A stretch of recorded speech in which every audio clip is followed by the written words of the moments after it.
Jennifer, honey, terrible news. The weather service just issued an emergency ice storm warning. We've had to cancel Christmas dinner. Everyone's staying home tonight. Please don't try to drive, it's not worth the risk.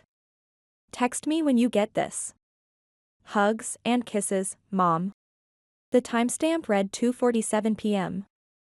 Within hours, that single text would unravel the perfect facade my family had spent 35 years building, exposing a truth far colder than any ice storm they'd invented to keep me away. My name is Jennifer, and I'm 35.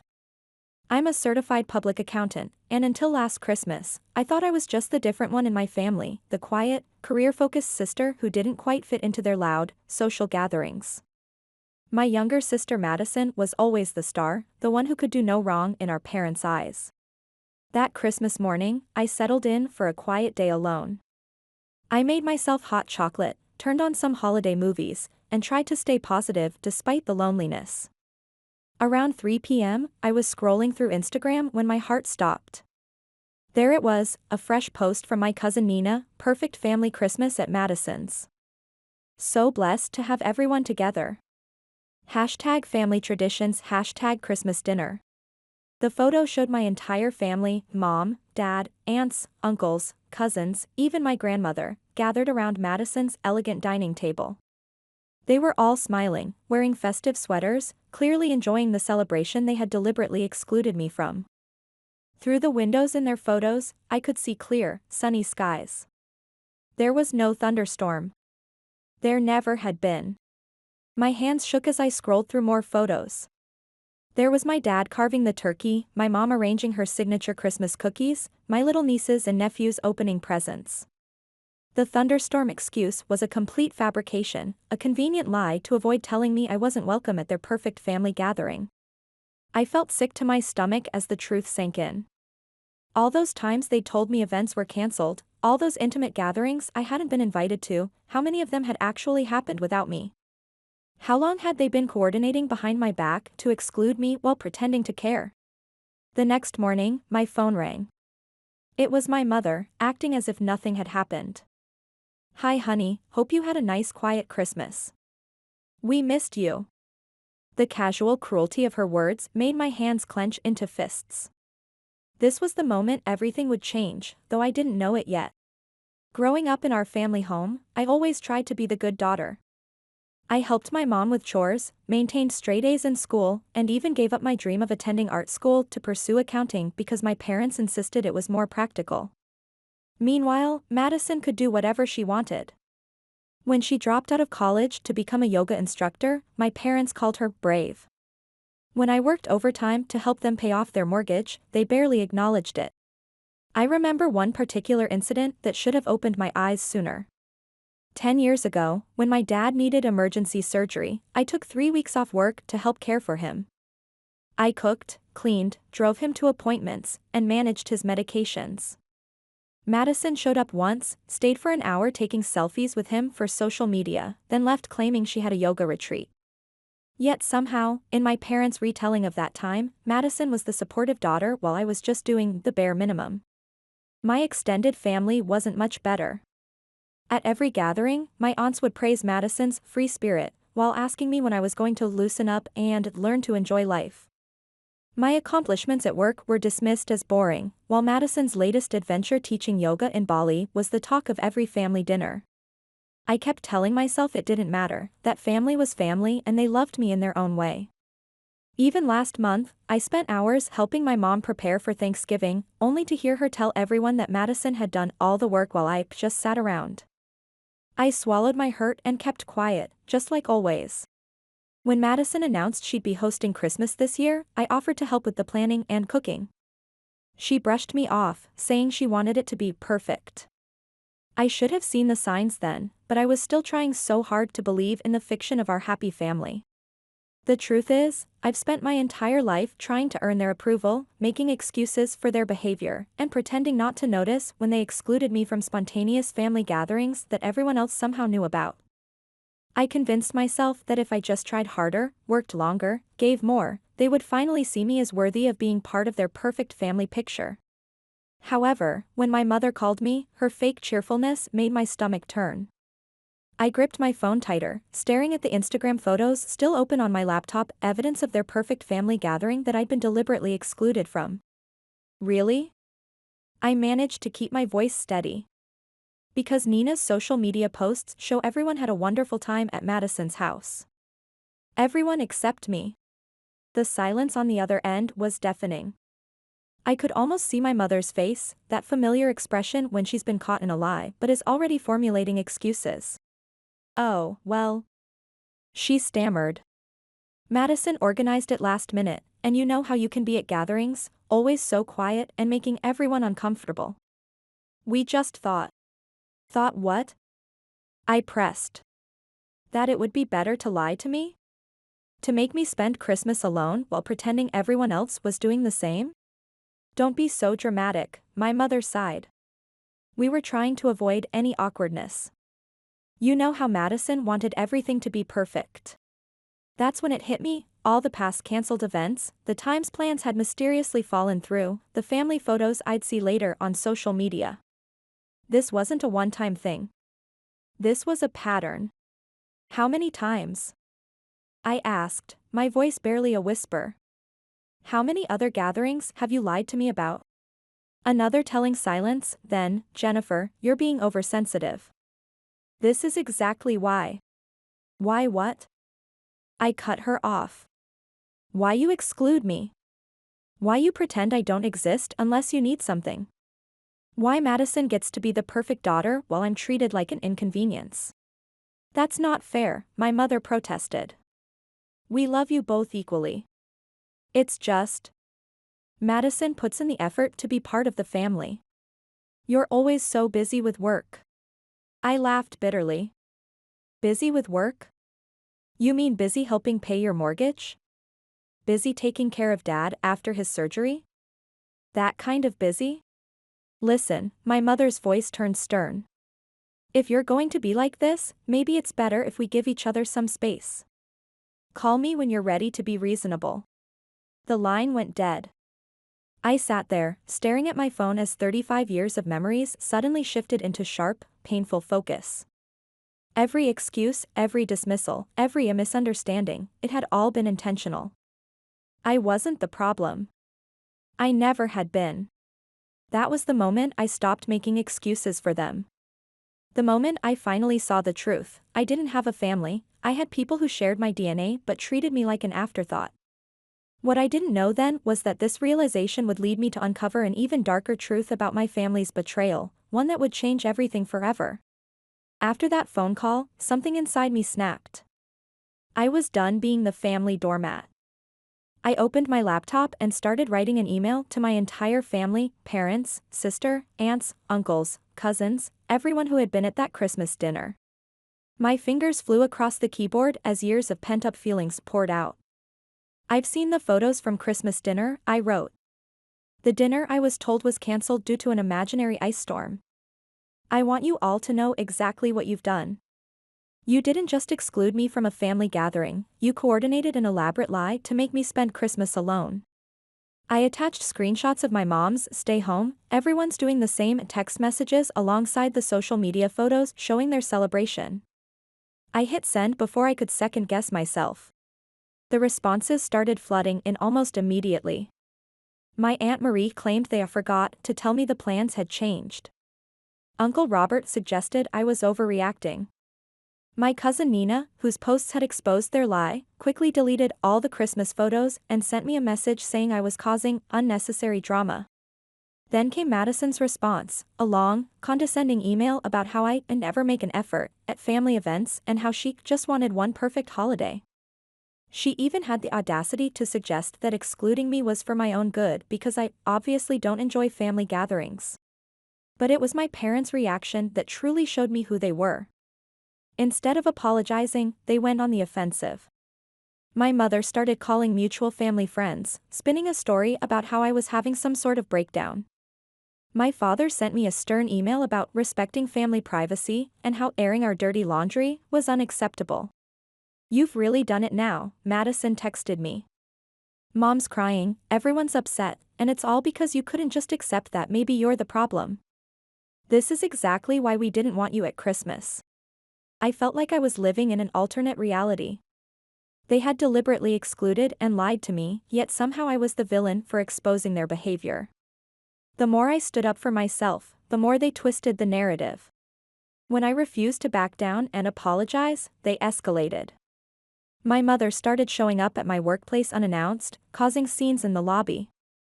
Madison began posting vague social media updates about toxic people and choosing peace over family. My father threatened to cut me out of his will if I didn't get in line. Instead of intimidating me, their actions only confirmed what I had finally realized: this wasn't a loving family protecting itself from a difficult member. This was a toxic system desperately trying to maintain control over someone who had finally stopped playing by their rules. I decided then that I needed to do more than just expose their lies. I needed to completely break free from their manipulation. Little did they know, I was already forming a plan that would show them exactly what happens when you push away the one person who had always been there for them. A week after my confrontational email, I received an unexpected message from Charlotte, an old family friend who had retired from managing my parents' finances years ago.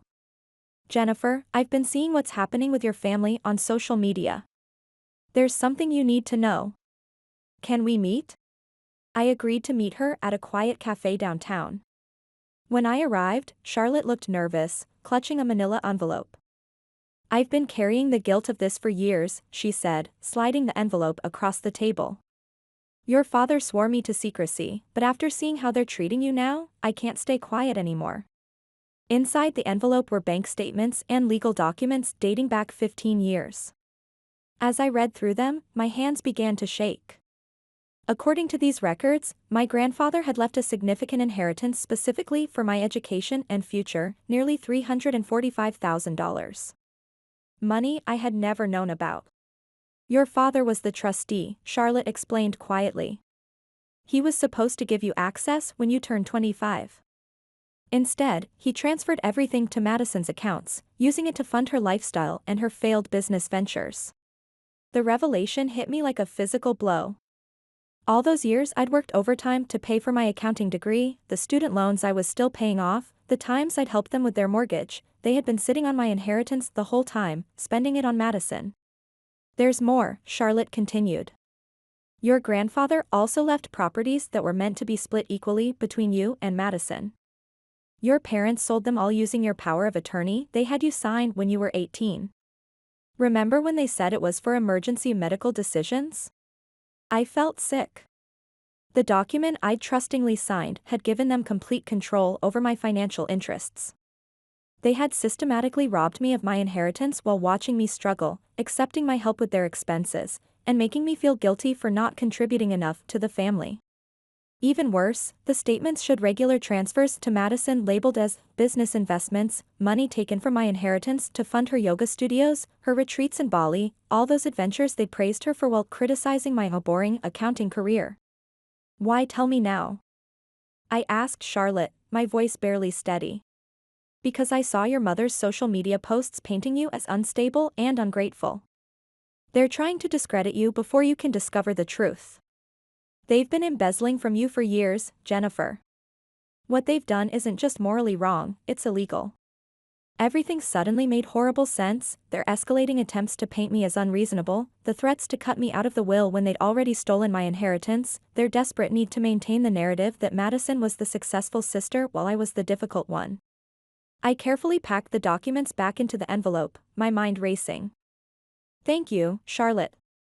I know exactly what I need to do now." This wasn't just about a ruined Christmas anymore. This was about years of calculated deception and theft, and I, an accountant with years of experience tracking financial fraud, was uniquely qualified to make them face the consequences. With Charlotte's documents in hand, I spent the next week meticulously building my case. As an accountant, I knew exactly how to trace the money trail, every unauthorized transfer, every misused power of attorney, every fraudulent document. I tracked it all. I also hired Julia, a lawyer specializing in estate fraud, to review everything. "This is a clear case of financial exploitation," Julia confirmed. "We can file criminal charges if you want to pursue that route." I considered my options carefully. A criminal case would destroy my family's reputation, but they had already destroyed our relationship. Still, I decided to give them one last chance to make things right. I emailed my parents and Madison, requesting a family meeting to resolve our differences. They jumped at the chance, probably thinking they could manipulate me back into line. We agreed to meet at my apartment the following Saturday. The morning of the meeting, I arranged 3 folders on my dining table, one for each of them. Inside each folder was a complete record of their fraud, along with a letter from my lawyer outlining their options: either transfer all remaining funds back to me and sign a confession, or face criminal charges. They arrived looking smug, clearly expecting me to apologize. "Jennifer, we're so glad you've come to your senses," my mother started. I cut her off by sliding the folders across the table. "Before anyone says another word, I suggest you read these." The color drained from my father's face as he scanned the documents. Madison's hands started shaking. My mother tried to maintain control. "This is ridiculous," she sputtered. "You're trying to blackmail your own family." "Blackmail?" I laughed coldly. "No, I'm giving you a choice. Return my inheritance with interest and admit what you did, or I'll let the police handle it." Charlotte's already agreed to testify. Charlotte had no right. My father started. "You had no right." I interrupted. "You stole from me for years while watching me struggle. You used my power of attorney to sell property that was rightfully mine. You funded Madison's lifestyle with my inheritance."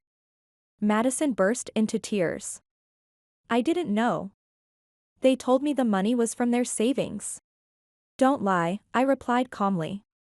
"The transfers went directly to your accounts. You knew exactly what you were doing." My mother tried a different approach. "Think about what this will do to the family. What will people say? You should have thought about that before stealing hundreds of thousands of dollars from your own daughter," I responded. "You have 48 hours to decide. Either sign the confession and arrange the transfers, or I'm going to the police."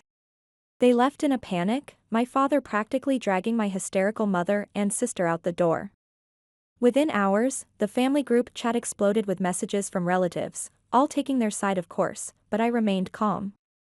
I had truth and evidence on my side. "The ball's in their court now," I told Julia over the phone that evening. "But something tells me they're not going to make the right choice." I was ready for whatever came next. After all, they had already given me the greatest gift: freedom from their manipulation.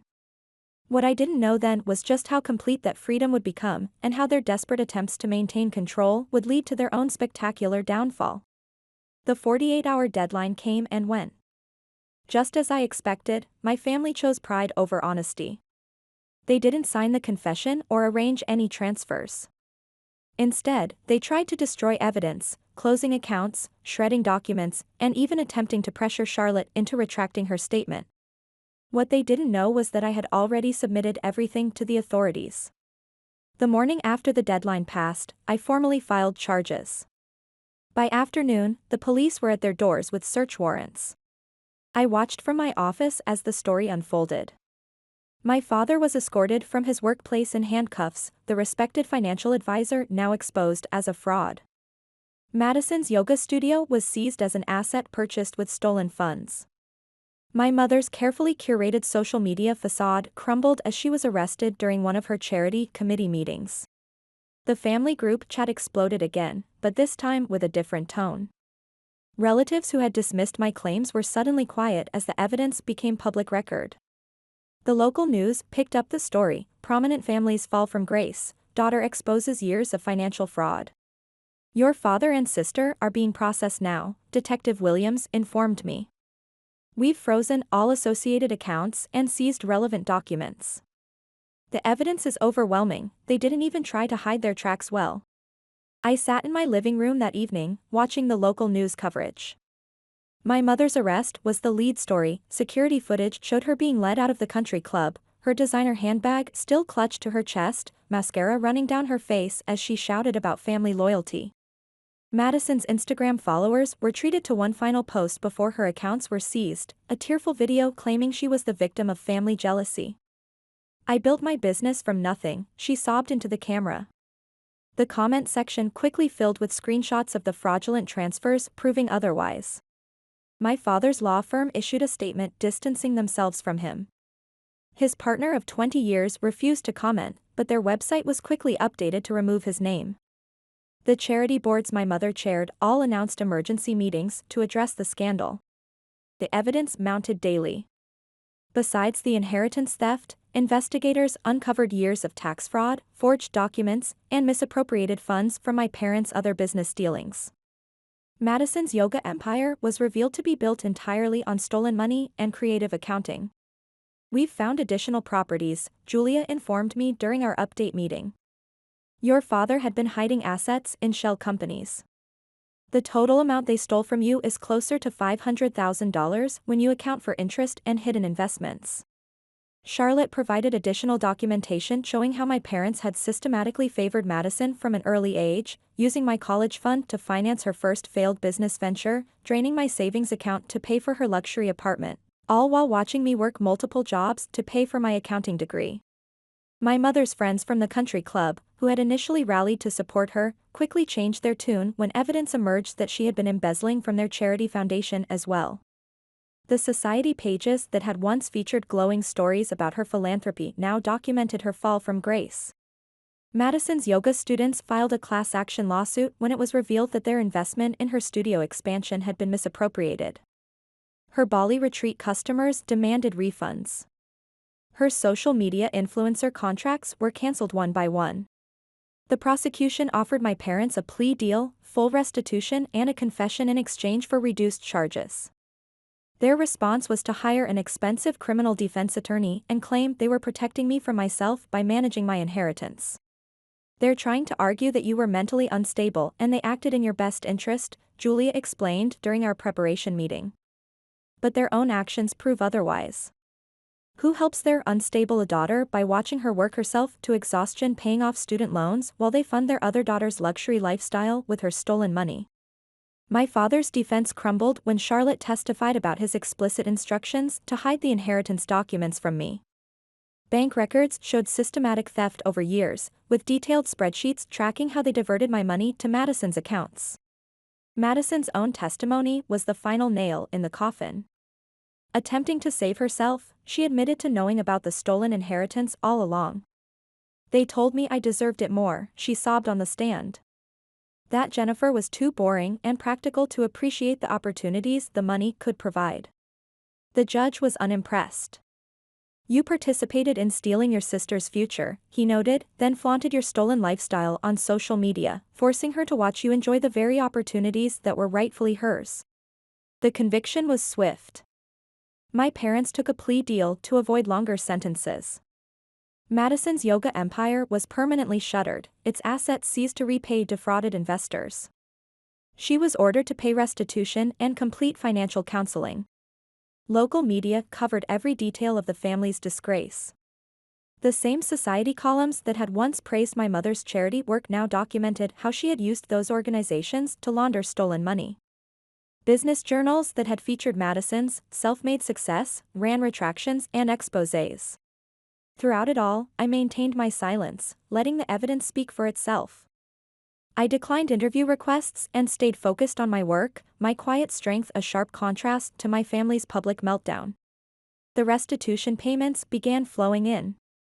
My parents were forced to sell their house and luxury cars. Madison's seized assets were liquidated. The total recovery would take years, but the justice system was ensuring that every penny they had stolen would be returned. You did the right thing, Charlotte told me over coffee, months after the dust had settled. Your grandfather would be proud. He always said you were the strong one. I thought about those words as I watched my family's carefully constructed facade crumble completely. Their designer clothes were replaced with off-the-rack outfits, their proud postures diminished, their social status evaporated. But I felt no satisfaction in their downfall, only a growing sense of liberation. Their power over me was finally broken, and I was ready to begin a new chapter of my life. 1 year later, I sat in my new home in Denver, watching snow fall outside my window. The court case had concluded months ago, bringing with it a sense of closure I hadn't known I needed. My father and mother both took plea deals, agreeing to pay restitution. Madison's yoga empire had crumbled, and she'd finally gotten a real job as a receptionist. The perfect family image they'd worked so hard to maintain was gone forever. Most of the relatives who had enabled their behavior for years stopped speaking to me, but surprisingly, I found I didn't miss them. Instead, I had built a new support system, genuine friends who valued honesty over appearances, colleagues who respected my work ethic, and even a few distant cousins who reached out to apologize for their past behavior. Using my experience and expertise, I had launched Jennifer Chin Consulting, specializing in financial fraud prevention and victim advocacy. The irony wasn't lost on me. My family's betrayal had given me the perfect background to help others avoid similar situations. Julia, who had been my lawyer during the case, became my business partner, bringing her legal expertise to complement my financial knowledge. Our firm quickly gained a reputation for handling complex family financial fraud cases. We didn't just help clients recover their money, we helped them rebuild their lives. Each success story felt like a small victory against the type of manipulation I had endured for so many years. Charlotte came to visit me last week. Over coffee in my new office, she handed me an old photo album she'd found while cleaning out her files. Inside were pictures of my grandfather and me, moments I'd almost forgotten. In one photo, he was teaching me to fish, both of us laughing at something long forgotten. "He always said you were the strong one," Charlotte told me, touching the photo gently. "He knew they favored Madison, but he believed you would overcome it. That's why he left you that inheritance, he saw your potential." Looking at the photos, I remembered more about him, how he'd encourage my interest in art, how he'd listen intently when I talked about my dreams. He had tried to protect my future through that inheritance, and though it had taken years, his final gift had ultimately given me something more valuable than money, the courage to stand up for myself and the freedom to build a life on my own terms. My new life was different in every way from my old one. Instead of trying to fit into someone else's picture of perfection, I was creating my own definition of success. I had turned my spare room into an art studio, finally returning to the passion I'd abandoned years ago. My paintings weren't gallery-worthy, but they were mine, and creating them brought me joy no one could take away. The business was thriving. Our client list grew as word spread about our unique approach to handling family financial fraud. I was invited to speak at conferences, sharing my story and expertise to help others recognize and prevent familial exploitation. Each presentation felt like a small victory, turning my pain into purpose. My mother occasionally tried to reach out through flying monkeys, mutual acquaintances who would casually mention how much she'd changed and how she missed me. Madison's social media, now much more modest, sometimes featured vague posts about forgiveness and family healing.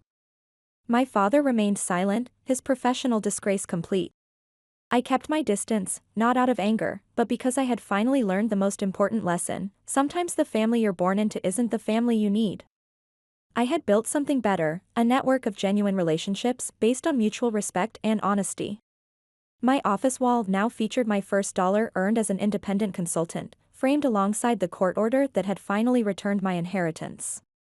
They served as daily reminders that success doesn't require stealing from others, and that the strongest family bonds aren't necessarily those of blood. Some nights, I would sit in my art studio, painting while snow fell outside, and marvel at how different my life had become.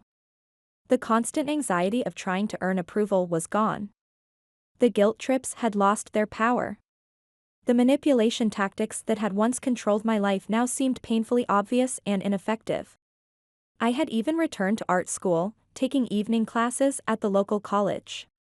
My grandfather's recovered inheritance, finally in my control, was funding the dream he had always supported. Each brushstroke felt like reclaiming a piece of myself I had been forced to abandon.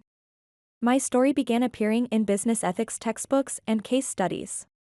Law firms reached out for consultations on similar cases. I was building a reputation not as someone's daughter or sister, but as an expert in my own right. The qualities my family had dismissed as boring, my attention to detail, my analytical mind, my persistence, had become my greatest strengths. The holiday season approached again, but this time there were no manipulative text messages, no fake excuses, no perfectly curated social media posts designed to exclude and hurt. Instead, I hosted a chosen family dinner, surrounded by people who genuinely cared about each other's well-being. Julia brought her famous apple pie, Charlotte shared stories about my grandfather, and my art teacher from high school, who had recently reconnected with me, praised my latest paintings. The conversation was genuine, the laughter real, the connections authentic. This was what family was supposed to feel like. Last week, I received an unexpected package. Inside was my grandfather's old fishing tackle box, sent by a distant uncle who had found it while cleaning out his garage. The box still smelled of leather and wood, and contained a handwritten note my grandfather had left inside. For Jennifer, remember, true strength isn't about power over others, it's about standing firm in your own truth. His words resonated more now than ever. I had finally understood that walking away from toxic relationships isn't weakness, it's the ultimate form of self-respect. My family had tried to write my story for me, casting me as the boring, difficult daughter who didn't fit their perfect image. Instead, I had become the author of my own narrative. In my latest painting, I captured the view from my new home, the Denver skyline at sunset, snow-capped mountains in the distance. It wasn't perfect, but it was authentic, just like my new life. Sometimes the most beautiful things come from breaking free of other people's expectations and creating your own masterpiece. Looking back, that Christmas text message about an imaginary ice storm had been a gift in disguise. It had shattered the illusion I had desperately tried to maintain about my family. The truth had hurt, but it had also set me free. Sometimes the best revenge isn't about getting even, it's about getting free. Free to build a life that's authentically yours, free to surround yourself with people who celebrate rather than diminish you, free to become the person you were always meant to be. As I sat in my art studio that evening, adding final touches to my painting, I realized that my grandfather had been right all along. I was the strong one, not because I had taken down my family's facade of perfection, but because I had built something real and meaningful from the ruins of their deception. This wasn't the ending my family had planned for me, but it was the beginning I had always deserved. In breaking free from their web of lies and manipulation, I had finally found my own truth. And that was worth more than any inheritance they could have stolen or any family image they tried to maintain.